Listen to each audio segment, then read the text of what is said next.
Hi everyone, I'm recording my first video for my YouTube channel here, and this one's about my turbo BMW Z4 build.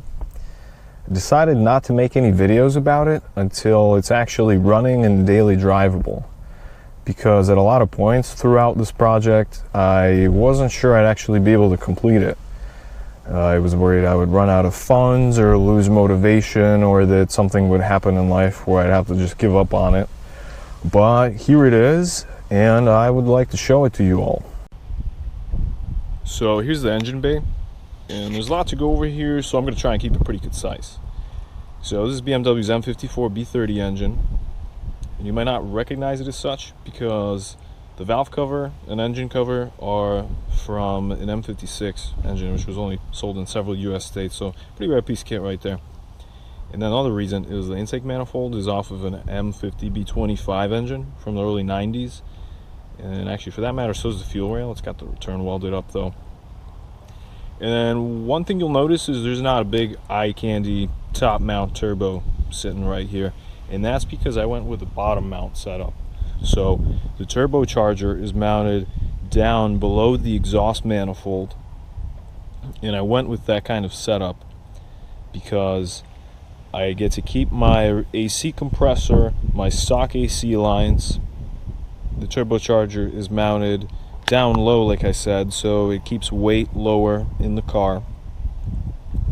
And compared to a top mount setup, there are fewer downpipe bends, and I can have a wider downpipe. Moving on to engine management and electronics here. The engine computer is a Siemens MS43 from an E86 tuned by me. The MAF sensor is a stock piece for the B6 Audi S4, and the fuel injectors are stock injectors for a 997 GT2 RS Porsche. So you can see the theme going on here is I'm trying to use factory original equipment parts out of other cars. And then the charge piping here, there's no idle air control, so I've deleted the idle air control system, and the throttle body regulates the idle because it's a drive-by-wire electronic throttle. So the charge piping, it doesn't intrude into the wheel well at all, and it weaves through the core support here, and it goes behind the headlight and down to the intercooler, and then it goes down in there.